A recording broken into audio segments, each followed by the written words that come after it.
मंगलम भगवान वीरो मंगलम गौतमो गणी मंगलम कुंद कुंदार्यो जैन धर्मोस्तु मंगलम सर्वमंगल मांगल्यम सर्वकल्याणकारकम प्रधानम सर्वधर्माणां जैनम जयतु शासनम वंदे विद्या सागरम।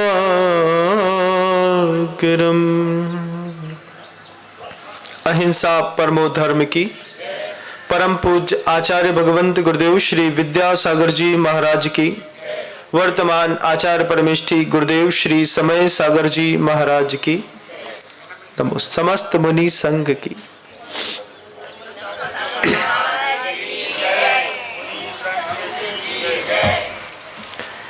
दो आंखों से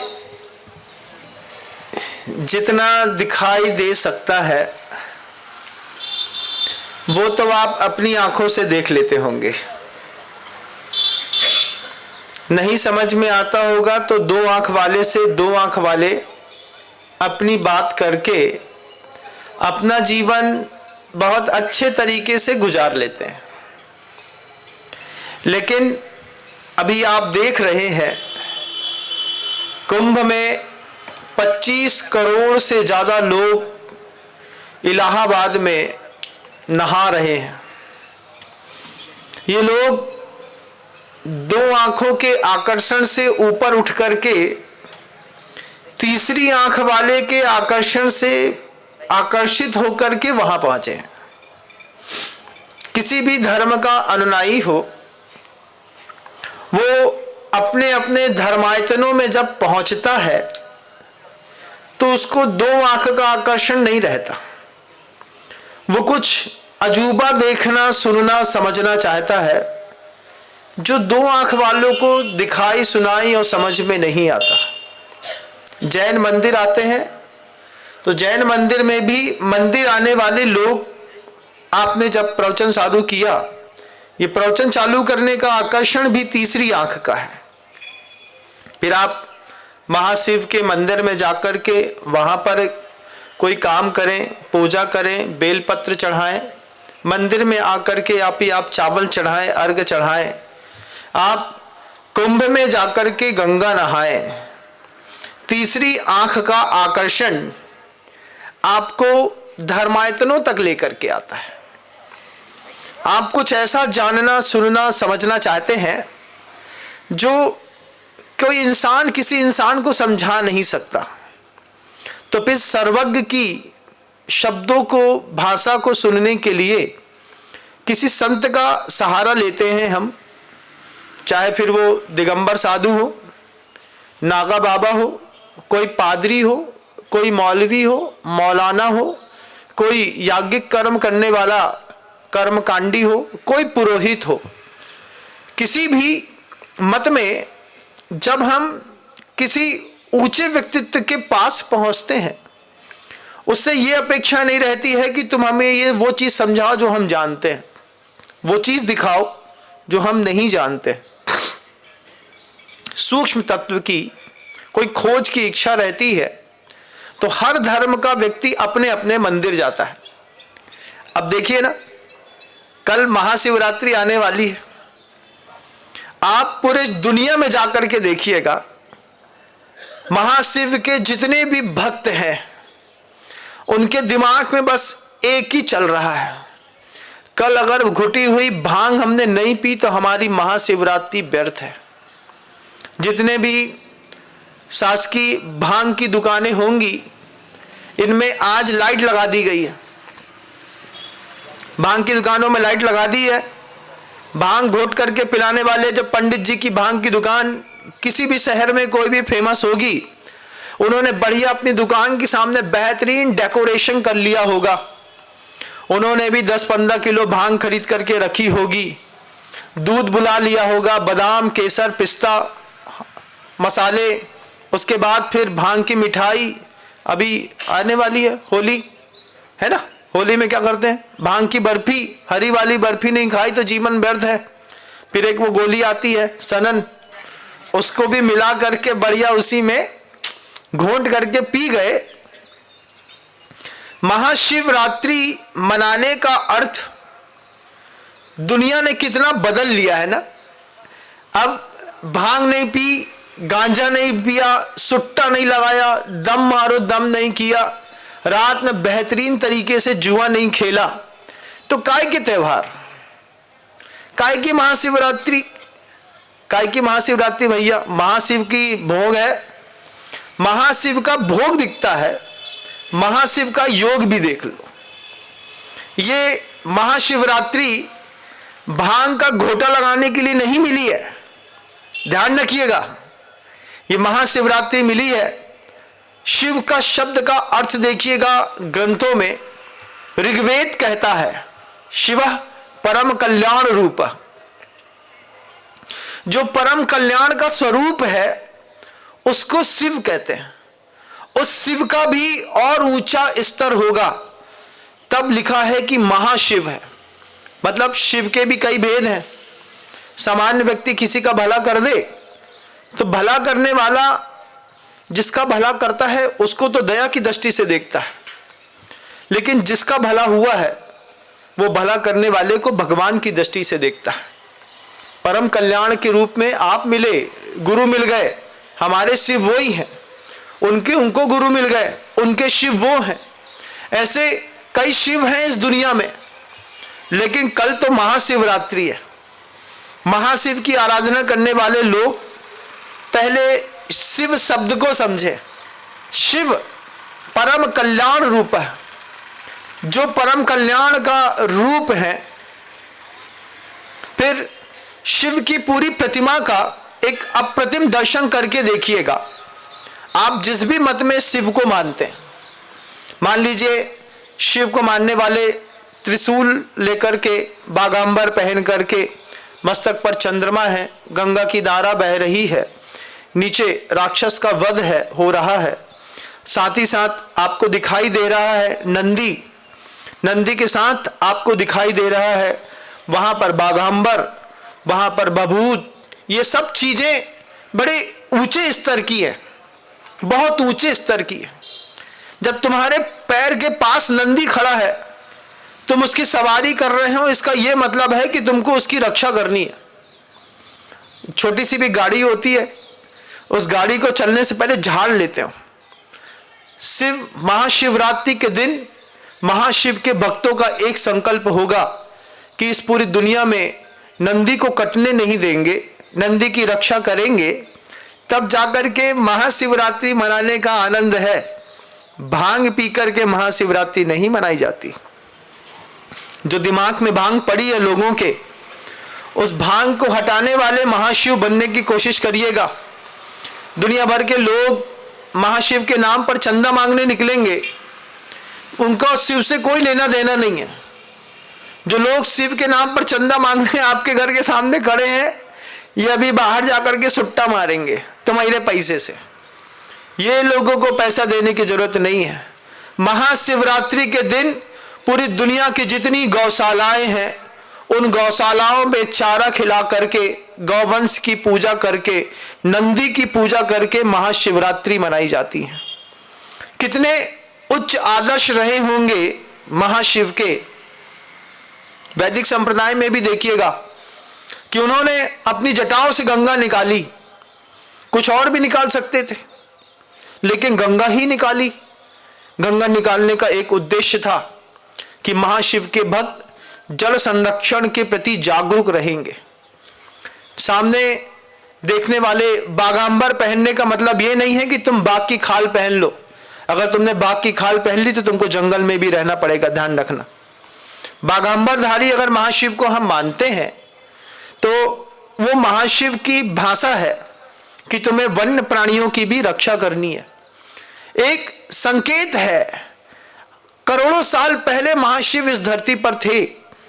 उनके सौंदर्य, उनकी दया, उनकी करुणा, उनके नारे लगाने से धर्म नहीं फैलता है, ये बात बिल्कुल तय है। किसी भी धर्म का व्यक्ति अपने धर्म के गुरु का, अपने धर्म के भगवान का जितना भी बड़ा बलवा खड़ा कर ले रोड के सामने, कितने लोग झूम जाएं डमरू बजाते हुए, लेकिन नारेबाजी से धर्म नहीं फैलता है। गुरुजी कहते थे धर्म फैलता है किरदार से, कि जो महाशिव ने कहा है वो तुम्हारे किरदार में झलक रहा है कि नहीं झलक रहा। शिव के भक्त हैं, शिवो यस देवता तस् शैव, विष्णु यत्र देवसा वैष्णव, जिनो यस देवता जैन, बुद्धस्य यस देवता बौद्ध। सूत्र है आपके महाशिव। किरदार निभाने से धर्म को फैलाने की कवायद बहुत जोश के साथ होना चाहिए। आज पूर्व संध्या है महाशिवरात्रि की। महाशिवरात्रि की पूर्व संध्या पर पूरी दुनिया को इस बात का संदेश होना चाहिए कि जिस दिन शिव दिवस रहेगा, शिवरात्रि तो आप बनाएंगे ही, शिव दिवस में नंदी की रक्षा करनी है। नंदी कट रहे हैं लगातार, देश धीरे धीरे करके नपुंसकता की ओर बढ़ रहा है। मंदिर का नंदी सिर्फ वाहन था इसलिए नहीं, वो आपका भी वाहन है। आपको भी वो नंदी शिव तक लेकर के जाएगा, उसकी रक्षा जरूरी थी। उस नंदी की रक्षा के उपक्रम के साथ महाशिवरात्रि और महाशिव का दिवस दोनों मनाइएगा। ये जो लोगों ने विचार रख के रखा है ना, आज दिन भर जुगाड़ में रखे रहेंगे चाहे कुछ हो जाए, 500 रुपए तो जेब पे आना चाहिए। 500 रुपए में क्या करोगे? महाशिवरात्रि के दिन एक नारियल फोड़ेंगे, 2 अगरबत्ती लगाएंगे, फिर जम के छक के भांग पिएंगे। बोल बम। बोल बम नहीं था, वो बोल ब्रह्म शब्द था। ब्रह्म शब्द बदल करके बम में आ गया। आज कोई भी चीज का त्यौहार निकालो, पुलिस कस्टडी पहले से मुस्तैद रहती है। चरित्र का किरदार ऐसा निभाओ कि तुम्हारे रोड में संगठन के निकलने के बाद पुलिस वाले बेखौफ घूम सकें कि ये वो कौम है, इस कौम में झगड़े नहीं होते, इस कौम में अहिंसा का पालन किया जाता है। सबसे ज्यादा हाई सिक्योरिटी और दिमाग खराब होता है उन रक्षकों का। पुलिस वाले पूरी दुनिया में बिल्कुल टाइट सिक्योरिटी में खड़े होंगे, कहीं कोई बलवा नहीं हो जाए, कोई बम नहीं फेंक दे, कहीं तलवार नहीं चल जाए, कहीं यहां पर कोई झगड़ा नहीं हो जाए, कोई कुछ कर नहीं दे। कितना भय है रक्षकों को।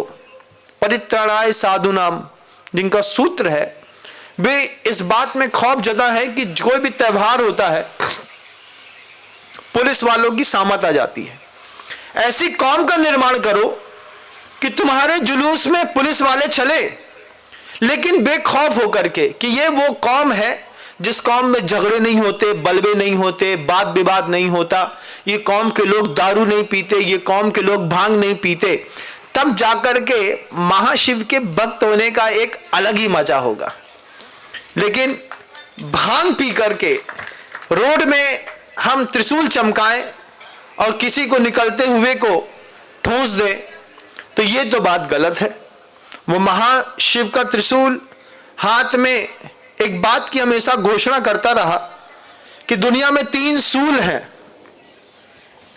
मायाचारी का एक सूल है, एक वस्तु तत्व को नहीं देख पाने का मिथ्या दर्शन का सूल है, नास्तिकता का सूल है जीवन में। तीसरा एक निदान का सूल है, धर्म तो करते हैं पहले ही भिखारी के जैसे मांग लेते हैं। तो ये माया, मिथ्या और निदान के 3 सूलों से अपनी जिंदगी को मुक्त करने वाला ही त्रिशूल उठाता है कि जिसके जीवन में मायाचारी नहीं है, जिसके जीवन में नास्तिकता नहीं है, जिसके जीवन में प्रभु से किसी प्रकार की कोई अपेक्षा नहीं है, उसके हाथ में त्रिशूल शोभा पा देता है। त्रिशूल की अपनी एक कीमत थी। आज रोड में उठा करके और बड़ी बड़ी आवाज ऐसी निकाल करके अगर हम सोचते हैं कि हमने धर्म का प्रचार कर दिया, धर्म की स्थापना कर दी। धर्म किरदार से चला करते हैं। आचार्य कहते हैं धर्म ज्ञान से चला करते हैं। कोई पूछ बैठे महाशिव कब पैदा हुए थे, और कोई पूछ बैठे महाशिव का निर्माण कब हुआ था। सही सटीक जानकारी तो है नहीं। महाशिव का त्रिशूल उठा लिया। महाशिव ऊपर से क्या सोचते होंगे, सोचिए ना, कुछ तो कहते होंगे। बोलेंगे इसकी परिभाषा ये नहीं है।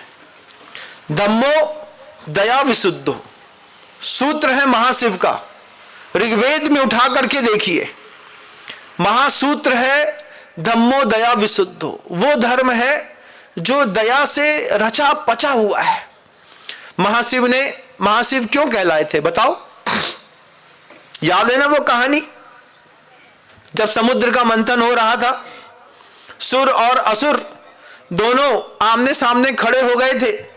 बीच में जम्बू पर्वत को खड़ा करके, कैलाश पर्वत को खड़ा करके बीच में रख करके समुद्र का मंथन किया, तो मंथन में अमृत से पहले विष निकला। अब विष निकलने पर विष कौन पिएगा? जो पिएगा, सुर पिएंगे कि असुर पिएंगे? अब सुर पिएंगे तो सुर मरेंगे, और असुर पिएंगे तो असुर मरेंगे। तो जब दोनों विष को स्वीकार नहीं कर पाए, तब वो कैलाश पर्वत के ऊपर रहने वाले महाशिव नीचे उतरे। उतर के वैदिक संप्रदाय में जैसे कथानक चलते हैं, प्याला उठा करके पी लिया। अब वो भी समझते थे कि पेट में जाएगा तो हम मर जाएंगे, और बाहर रहेगा तो दुनिया मर जाएगी। इसको कहीं ना कहीं तो स्थित करना है। तो उन्होंने पूरे के पूरे जहर को पी करके कंठ में स्थापित कर लिया। तो उनका नाम पड़ा नीलकंठ। तब उनका नाम नीलकंठ पड़ा। वो इस महाशिव इस बात को जानते थे कि ये कंठ में रखा जहर पेट में गया तो हम मरे, और बाहर निकला तो सामने वाला मरा। ये बात भी एक उच्चतम संदेश है कि तुम्हारे अंदर जो शब्दों का जहर है उसको कंठों में रखो, ना खुद अंदर पियो ना बाहर निकालो। क्योंकि जब तुम अपने कंठ से शब्दों का जहर बाहर निकालोगे तो सामने वाला मरेगा, और अगर तुम पीते चले जाओगे तो तुम मर जाओगे। तो दोनों की रक्षा के हिमायती थे महाशिव। उन महाशिव की शिवरात्रि के पूर्व बेला पर, जहां तक ये मेरा उद्बोधन पहुंच जाए, क्योंकि उद्बोधन की अपनी गति होती है, अगर आप तक समय तक पहुंच जाए तो ध्यान रखिएगा, महाशिव का पहला आदेश है कि मैं जिसको लगातार देख रहा हूं नीचे, सोचिए ना, जिसने महाशिव का भार उठाया है, उस नंदी का भार तक तो हम उठा नहीं पा रहे। जब हम बोन चाइना की क्राकरी उपयोग करते हैं, उसमें उसी नंदी की हड्डियों का चूरा बना करके और उसकी प्लेट बना करके आपके सामने धर दी जाती है। आप नंदी की, बैल की हड्डियों का चूरा खाते हैं, उसी में खाना पसंद करते हैं। ये महाशिव के भक्त नहीं हो सकते। महाशिव के भक्तों की एक अलग अजूबी कहानी है। वो गंगा का पानी सुरक्षित रखते हैं, वो नंदी सुरक्षित रखते हैं, वो वन्य प्राणियों को सुरक्षित रखते हैं, वो शब्दों के जहर को भी उगलने से बचते हैं, तब वो नीलकंठ कहलाते हैं। एक बार गौर से महाशिव की सुंदरता देखिएगा। एक दिगंबर साधु की नजरों में से पूछो, महाशिव की हमारी नजरों में क्या गजब की आस्था है। भांग पीने वाली कौम नहीं है ये, न भांग का उपदेश देने वाली कौम है। आप कह सकते हैं कि शिव जी को पसंद थी भांग, धतूरा। धतूरा भी तो पसंद था ना, धतूरा तो नहीं खाते। धतूरा खा लो, एक फल खा लो, नियम ले लो कि महाशिव की भांग तो पी ली तुमने बहुत अच्छे से, घोट करके बढ़िया घूंटा लगा करके। काय में बनाते हैं वो? चिरौंजी और मगज के तरबूज के बीज रहते हैं, फिर उसमें बादाम रहती है, उसमें फिर सौंफ मिलाते हैं, फिर उसमें थोड़ा सा काली मिर्च मिलाते हैं, खसखस का दाना मिलाते हैं, फिर उसमें अच्छी घुटी हुई बादाम अच्छी उबालो, खींचो और बढ़िया उसमें मिला करके छक करके और पी करके देखना महाशिव के भक्त कहाँ पेड़ के किनारे टेढ़े मेढ़े पड़े होंगे। ये नहीं है, ये जो जिन्होंने ये परंपरा चला दी ना कि महाशिवरात्रि में भांग पी करके महाशिव की पूजा होती है, वो महाशिव के भक्त नहीं है, वो भोगी है। उन भोगियों से महाशिव को कुछ नहीं दिखने और मिलने वाला है। उनका किरदार निभाइए, उनके ज्ञान की प्रभावना करिए, उनकी तहजीब पूरी दुनिया में बांटेंगे, तब हम महाशिव के भक्त कहलाएंगे। और महाशिव के भक्त बनने के लिए साधना करनी पड़ती है, और साधना प्रारंभिक दशा में संघर्ष मांगती है, और संघर्ष आपको पसंद नहीं है। इंद्रियों का असंयम जिसके जीवन में है वो महाशिव का भक्त नहीं हो सकता।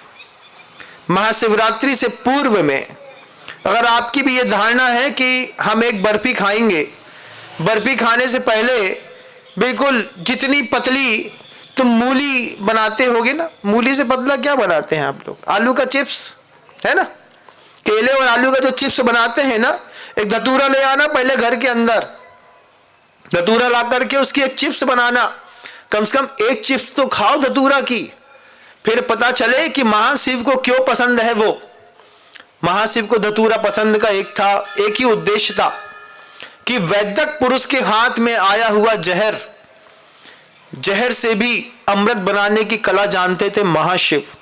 वो संवाद कहना चाहते थे। किसी भी आराध्य देवता को कोई भी अर्घ सामग्री चढ़ाई जाती है, हर चीज के पीछे एक लॉजिक होता है। बेल पत्र चढ़ा दिया तो बेल का पत्र ही क्यों चढ़ाया? क्योंकि ये वो सीजन आ गया कि अब पेट की उद्राग्नि जो है वो कॉन्स्टिपेशन की शिकायत के साथ, मान लीजिए किसी का स्वास्थ्य गड़बड़ है, तो बेल के पत्रों का, बेल का वो गूदा खा करके आप अपने पेट को, अपने अंतर्मन को और स्वास्थ्य को ठीक रख सकते हैं। कितनी वैज्ञानिकता थी उस बात के अंदर। उस वैज्ञानिकता से ऊपर उठ करके बस एक चीज पकड़ ली, भांग पीने की महाशिवरात्रि है। धत तेरी की, ऐसी कोई शिवरात्रि होती है क्या? शिवरात्रि तो जैसी मैं बता रहा हूं बिल्कुल वैसी होती है। गौशालाओं में सुबह सुबह जाना है, नंदी की पूजा करनी है, नंदी को अच्छे से घास देनी है, बेकार और घायल नंदी की सेवा करनी है, तब जाकर के पहले महाशिव का वाहन तैयार करो। उसके बाद वनों की रक्षा के भाव रखो। उसके बाद विचार करो कि हमको जल संरक्षण पे काम करना है। धर्म का किरदार निभाओगे तो धर्म का प्रचार होगा। धर्म का नारा लगाने वालों से धर्म का प्रचार नहीं होता। और एसपी ऑफिस में मुखिया लोग इस बात को बोल करके आए, कल हमारा जुलूस तो निकलेगा, लेकिन इस बात की गारंटी देते हैं कि हमारे पूरे जुलूस में कहीं कोई विवाद नहीं होगा, आप निर्विकल्प होकर के आ सकते हैं।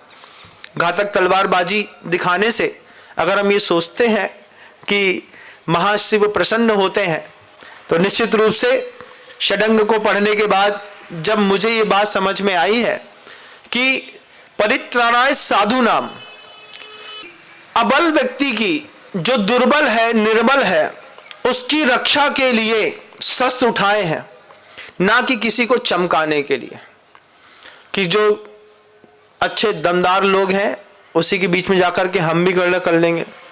जय श्री राम, ऐसा नहीं। श्री राम ने कभी भी अनायास कोई अस्त्र नहीं उठाया, कोई शस्त्र नहीं उठाया। हमारी भी एक गरिमा है, हमारे हाथ में हमारे शस्त्र की भी एक गरिमा होनी चाहिए, हमारे शस्त्र की अलग एक महिमा होनी चाहिए, उसका भी एक अलग लघिमा का गुण होना चाहिए। हर वक्त तलवारें नहीं निकाली जाती, कई बार अखबार निकलवा करके भी तलवार का काम किया जाता है। प्रभावना करना है महाशिवरात्रि की, आपको शुभकामनाएं देता हूं वक्त से पहले, लेकिन किरदार निभाइएगा, उनके ज्ञान का प्रचार करिएगा, उनकी तहजीब उन तक पहुंच पाए जो उनको नहीं जानते हैं, तो महाशिवरात्रि मनाने का एक अलग आनंद है। और जो तहजीब में पैदा हुए हैं और फिर भी महाशिव को नहीं समझ पा रहे हैं, उन तक भी पहुंचाइएगा। एक तीसरी दृष्टि है, अंतर्दृष्टि। त्रिनेत्र के धारी की पूजा कर रहे हैं तो दो आंख से दो आंख की चीजें दिख जाएंगी। उद्बोधन आपकी तीसरी आंख खोलने के लिए। वो महाशिव हर कौम में है, जैनों में भी महाशिव है, बौद्धों में भी उनके एक महाशिव है, वैष्णवों में उनके महाशिव हैं, शैवों के अपने महाशिव हैं। दुनिया भर के लोग अपने अपने महाशिव की पूजा करें, सौभाग्य की बात। शिव परम कल्याण रूप है, जो परम कल्याण का स्वरूप है। दूसरों के लिए जो रास्ता खोलना जानता है, जो दूसरों को रास्ता देना जानता है, स्पेस देना भी तो एक कला है ना। हम दूसरों के लिए रास्ता ना खोलें, दूसरों का कल्याण ना करें और मात्र जयकारा लगा दें, एक रैली निकाल दें, कहीं पर जा कर के देखिएगा ना, कल शाम तक परसों का पेपर भरा मिलेगा। शिवरात्रि में झगड़ा हुआ, यहाँ ये विवाद हुए, यहाँ ये एक्सीडेंट हुआ।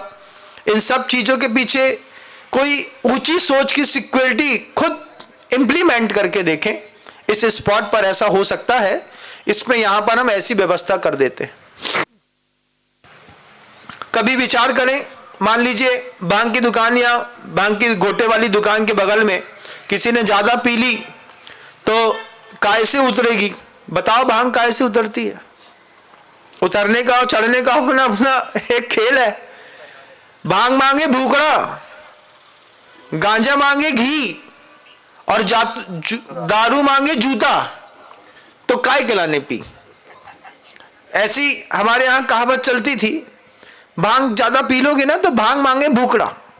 भांग पी ली, अब उसको खाने को चाहिए, खाने को कुछ मीठा दोगे तो भांग पच जाएगी। तो भैया बगल में एक शक्कर की घोल की गिलास लेकर के खड़े हो जाओ। दद्दा, तुमने अगर ज्यादा पी ली तो शक्कर को पानी पी लो, तुम्हारी भांग उतर जाएगी। कम से कम अपने घर तक तो पहुंच पाओगे, नहीं तो महाशिव ने राक्षस को जहां धक्का दिया तो उस नर्दा में पड़े मिलोगे। इससे अच्छा है भांग मांगे भूखड़ा, खाना मांगती है भांग। गांजा मांगे घी, गांजा किसी ने पी लिया है और हुआ हुआ कर रहा है, उसको सब तैरता तैरता दिखाई देता है। आसमान चल रहा है, चांद चल रहे हैं, तारे चल रहे हैं, गाड़ी चल रही है, उसके इंसान चल रहे हैं, सब चल रहा है। तो गांजा मांगे घी, उसको घी पिलाना पड़ता है।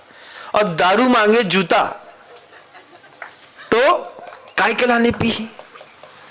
अब जो इसको दारू चढ़ जाती है उसको तुम घी पिला दो, उसको तुम खटाई खिला दो, नहीं उतरती। जैसे उठा के 2 जूते दिए खींच के, तुरंत ऐसा हिल के बोलता है, क्या बोल रहे कक्का? अच्छा, अभी तक हम कक्का नहीं दिख रहे थे तुम्हें। जैसे ही जूता की महिमा दारूखोर के ऊपर लागू हुई, वैसे भी दारूखोर उतर करके तुरंत सरेंडर होकर के बैठ जाते हैं। जीवन के यथार्थ सत्य हैं, लोगों ने लिख दिए थे हमारे आपके लिए, काम आ रहे हैं। अगर ज्यादा चढ़ जाए तो 3 में से 1 आध का प्रयोग तो आपके लिए भी होगा। तो प्रभु से प्रार्थना करना, भगवान ऐसा कुछ करना नहीं है कि कहीं हमको कोई जूता दिखा दे। महाशिवरात्रि, महाशिव दिवस के दिन में हमको ये भी सीखना पड़ेगा, हमको ये सब जानना पड़ेगा कि तीसरा नेत्र जो महाशिव का खुला था वो मात्र किसी को भस्म करने के लिए नहीं खुला, वो किसी को जगाने के लिए भी खुला था। वो इसलिए भी खुला था कि तीसरी आंख से वो चीज देखो जो 2 आंख से दिखाई नहीं देती। घर के अंदर रहने के लिए फिजिक्स, केमिस्ट्री, मैथ, बायोलॉजी काम नहीं आती। परिवार और जीवन फिजिक्स, केमिस्ट्री, मैथ और बायोलॉजी से नहीं चलता, हिंदी इंग्लिश से भी नहीं चलता। परिवार चलता है संवेदनाओं से, और वो संवेदनाएं स्कूलों में नहीं पढ़ाई जाती।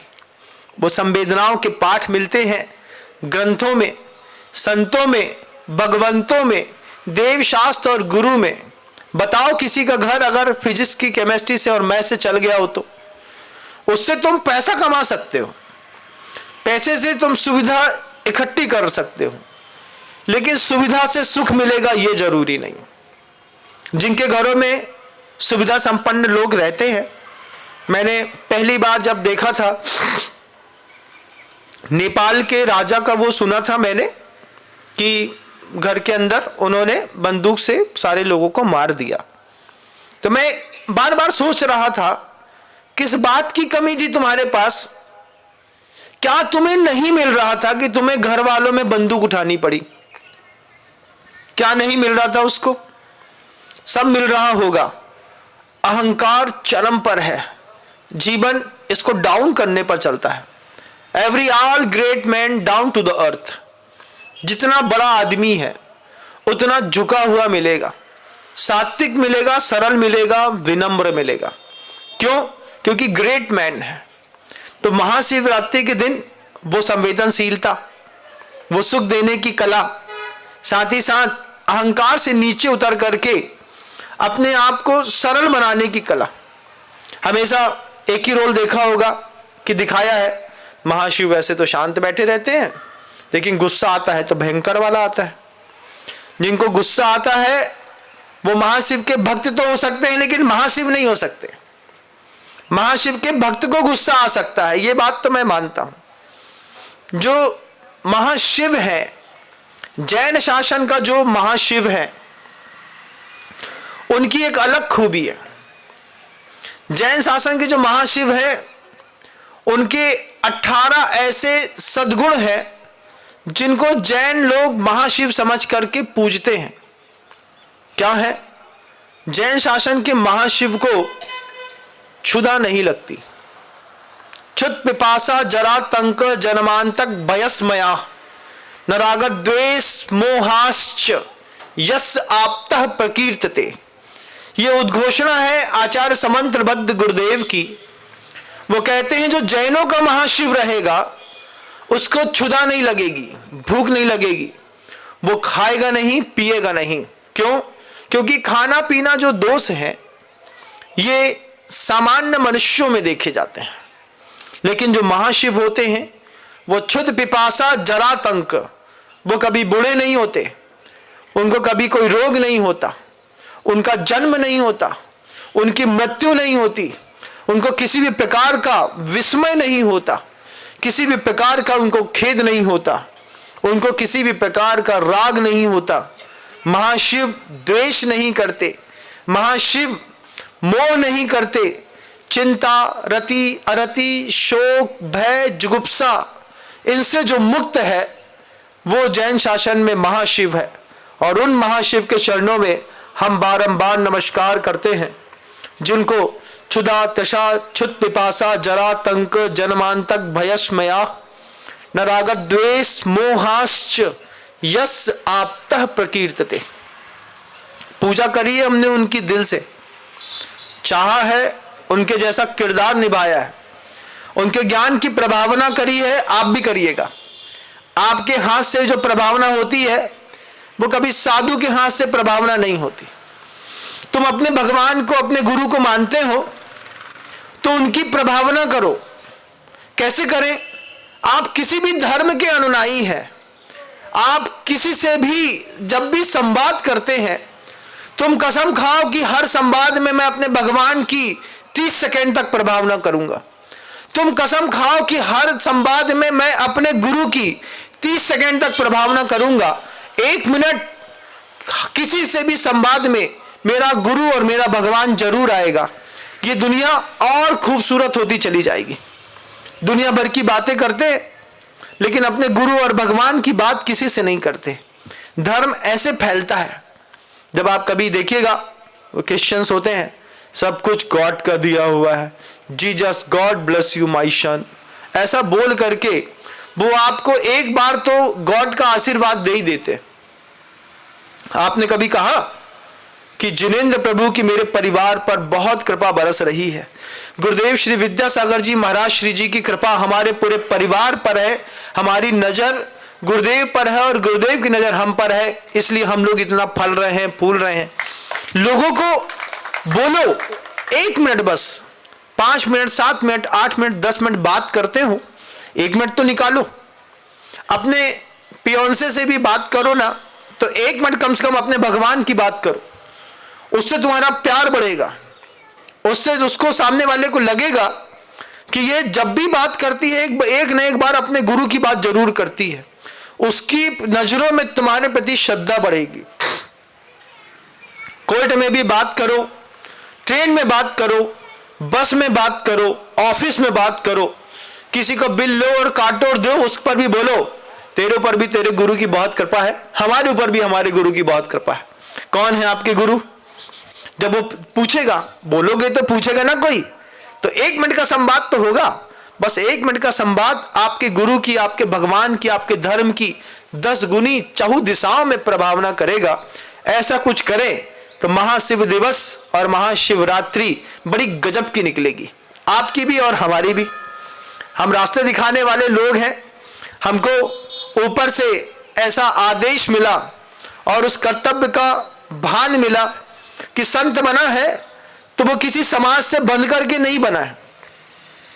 आदर्श संहिता जरूर पालन करता है, अनुशासन में, डिसिप्लिन में रहता है, लेकिन संत का उद्देश्य है सृष्टि में दिखने वाले जितने भी लोग हैं उस तक वास्तविक धर्म पहुंच सके, उस तक वो व्यक्ति जान सके, फिर वो चाहे वैष्णव का भक्त हो, शिव का भक्त हो, बुद्ध का भक्त हो, जैन का भक्त हो, किसी भी धर्म का अनुयायी हो, लेकिन सत्य उसकी दृष्टि तक पहुंच जाए, तीसरा नेत्र तुम्हारा भी खुले। कब तक हम त्रिनेत्री की पूजा करेंगे? कभी न कभी त्रिनेत्री बनने के लिए भी एक पुरुषार्थ की अपेक्षा रहती है। उस पुरुषार्थ के लिए अपना अंतर मन और अंतर बल तैयार करना है। इसलिए आप प्रवचन सुन रहे हैं, इसलिए नहीं सुन रहे हैं कि हमको सुनना है। किरदार निभाने के लिए उद्बोधन सुने जाते हैं। हर प्रवचन के बाद थोड़ा सा सुधार भी जिंदगी में कमाल करता है। हर प्रवचन के बाद गुरुजी के पास जब हम लोग की दीक्षा हुई थी, आचार्य सिंह जी ने एक ही चीज कही थी हम लोगों से, रोज ग्रंथों की एक लाइन भी याद करोगे ना तो एक दिन ऐसा आएगा कि पूरे के पूरे ग्रंथ तुमको कंठस्थ होंगे। सिर्फ एक लाइन याद करो। मोक्ष किसको कहते हैं? मोक्ष की परिभाषा एक लाइन की है। एक लाइन, 8 शब्द हैं, 6 शब्द हैं, बस इतना सा संकल्प करो कि 6-8 शब्द रोज याद करेंगे। कोई ने पूछा आश्रव किसको कहते हैं, बता तो सके। कर्म का बंध शब्द की क्या व्याख्या है, बंध को बता सके। किसी से पूछ सके, कोई पूछ सके भैया सुख क्या होता है, तो सुख की परिभाषा अपनी वाली नहीं, जिस धर्म के तुम अनुयायी हो उस धर्म का ग्रंथ उठाओ, उस ग्रंथ से एक लाइन याद करो, एक परिभाषा याद करो। जिंदगी के 5 साल मान लीजिए साधना के गुजर गए, जिंदगी के 10 साल साधना के गुजर गए। 10 साल में कितने दिन होते हैं? 36,500 दिन। अगर हर दिन एक लाइन भी याद करी होती तो 36,500 लाइनों के बादशाह होते आप। लेकिन बेचारा दिन काय में गया, काय भैया क्या खाने मिला, फिर क्या भैया कल क्या खाने मिलेगा, इसी में दिन चला गया। एक दिन भी, मतलब एक लाइन का पुरुषार्थ, ये गुरुदेव का संकेत था हम लोगों के लिए। बोले रोज कुछ ऐसा लिखो, रोज कुछ ऐसा पढ़ो, रोज कुछ ऐसा गढ़ो जो तुम्हारे व्यक्तित्व को और चरण तक पहुंचाने में सहयोगी हो। पूरा ग्रंथ एक बार में याद नहीं कर सकते, एक लाइन याद करने में क्या दिक्कत है? एक लाइन बड़ी महंगी पड़ती है महाराज, 15 शब्द होते हैं, कैसे याद करेंगे? बहुत बहुत बड़ा काम हो गया ना। और छोटे में आते हैं अपन, सिर्फ 8 शब्दों की एक लाइन, 6 शब्दों को भी याद करना सीखोगे तो 36,500 दिनों में 10 साल की साधना के पास एक इतना बड़ा जज्बा होगा। जिंदगी के मेरे 21 साल निकले, 21 साल में रोज अपने आप को, जैसे आर्टिफिशियल इंटेलिजेंस अपने आप को अपडेट करता है, जितना तुम मुझसे पूछोगे वो उतना अपडेट होता चला जाएगा। ऐसी रोज साधु ने अपने आप को अपडेट किया है और अपडेट करके अपने आप को मांझते वैश्विक स्तर पर ला करके बैठाया है।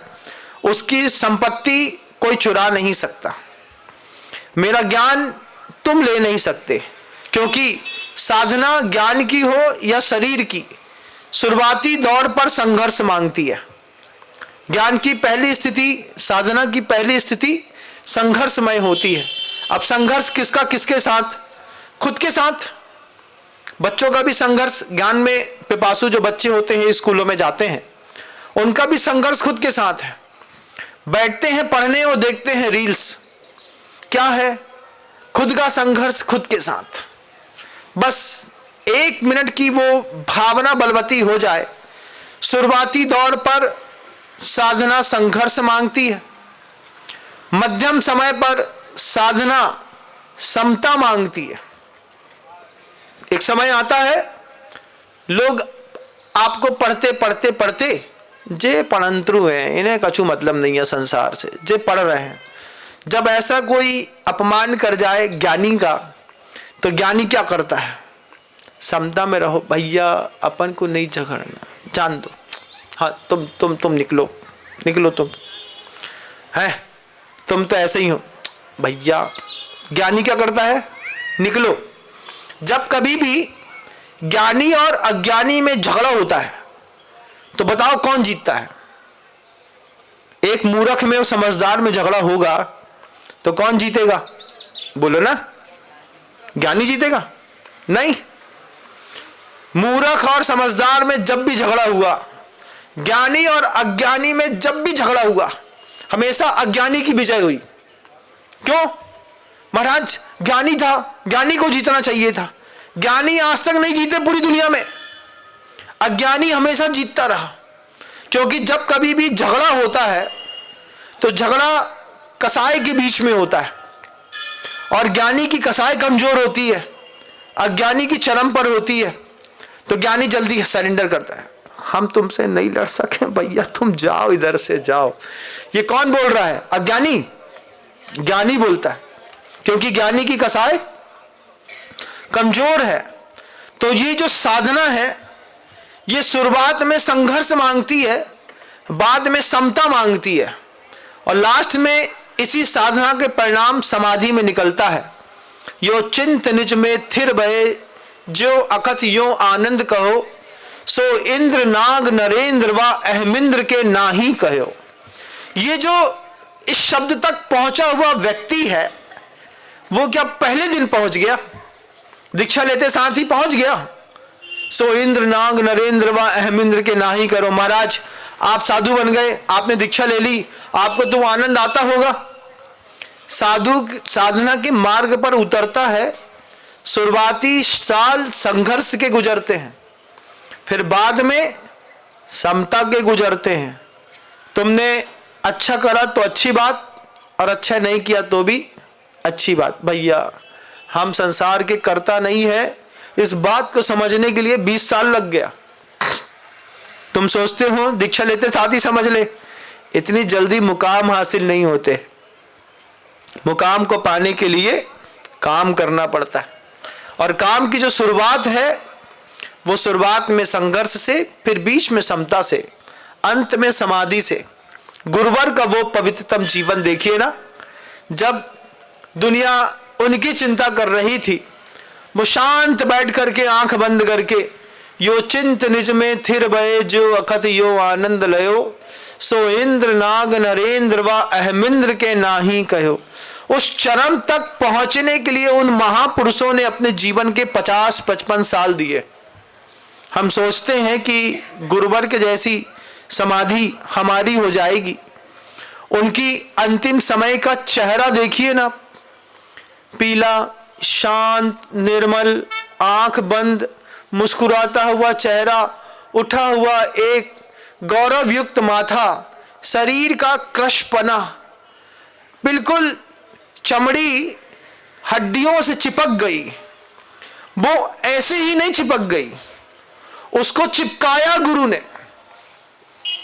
खुद अपने आप को साबुन की बट्टी के जैसे रोज थोड़ा थोड़ा थोड़ा थोड़ा थोड़ा समय रहते कम करते रहे, और कम करते करते करते अंतिम जब स्वरूप का गुरुवर ने अपने देह का दर्शन कराया तो उनका देह मंदिर ऐसा चमचमा रहा था। यो चिंत निज में थिर भये, जो अखत यो आनंद लयो, सो इंद्र नाग नरेंद्र व अहमिंद्र के नाही कहो। साधक अंतिम समय पर जब श्वास खींच रहा होता है, उस वक्त 55 साल की साधना उसके पीछे होती है। वो समता का परिणाम, वो समाधि का परिणाम हम आज के युवा साधु नहीं पा सकते, क्योंकि अभी हमारा जीवन संघर्षमय है। हमारा जीवन संघर्ष से ऊपर उठ करके समतामय भी है, लेकिन समाधिमय तो बड़े बड़े गुरुओं का जीवन है। उन गुरुओं के जीवन को देखना जरूर। महाशिवरात्रि में महाशिव की आराधना करने की किसी भी प्रकार की पद्धति हो, लेकिन वो व्यसन मुक्त हो, वो हिंसा वाली ना हो, वो दारू वाली ना हो, वो जुआ वाली ना हो। एक बार रोड में निकल करके देखिएगा, पवित्रतम पावन महाशिवरात्रि के पवित्र अवसर पर किस किस दुकानदार को उम्मीद है कि हमारा धंधा अच्छा चलेगा। एक बार देखिएगा, भांग की दुकान वाले ऐसे सजा धजा के बैठे हैं जैसे आज ही बिटिया को ब्याह होने वाला है, बराबर तैयार करके रखे। भैया पिसी है, गुटी है, तैयार है, पाउडर फार्म में है, पत्ती में है, तुम्हें जैसी चाहिए वैसी मिलेगी, लेकिन तुम लेके जाओ। और बिल्कुल मर्यादा से बाहर। एक यही दिन है महाशिवरात्रि का, 12 साल का बच्चा भी भांग की दुकान में खड़ा होकर के चाचा भांग देना 5 रुपए की। क्यों बेटा? कुछ नहीं, मम्मी ने मंगाई है। अब मम्मी भी पिएगी क्योंकि महाशिवरात्रि। एक दिन का अपराध आदमी को 100 दिन नीचे गिराता है, इस बात को ध्यान रखिएगा। आज शब्दों को विराम दूंगा, शुभकामनाएं दूंगा आप सभी को महाशिवरात्रि की, कि महाशिवरात्रि के इस पावन पवित्र अवसर पर आप अपनी चेतना को किरदार में बदल सकें, धर्म की प्रभावना के लिए अपना ज्ञान और विस्तृत कर सके, धर्म की प्रभावना से तहजीब को और बढ़ा सके, अच्छा संस्कारित कर सके, नंदी की सेवा कर सके, जल का संरक्षण कर सके, गाय को हरा चारा दे सके, किसी गरीब को बचा सके, 3 सूल से अपने आप को मुक्त कर सके, वन्य प्राणी की रक्षा कर सके और अपने शमशान को याद करते रहें। महाशिव के गले पर जो रुंड की माला है वो वस्तु के यथार्थ को दिखाने वाली है कि तुम कितने भी चमकदार चेहरे के स्वामी क्यों ना हो, लेकिन जिस दिन तुम्हारे ऊपर अग्नि संस्कार होंगे, अंदर की हड्डी बस ऐसे ही दिखाई देने वाली है। उस यथार्थ के बोध के लिए गले की रुंड माला का भी आप सही रूप से दर्शन करें। महाशिवरात्रि की हजारों शुभकामनाओं के साथ गुरुदेव श्री विद्यासागर जी महाराज श्री जी की जय।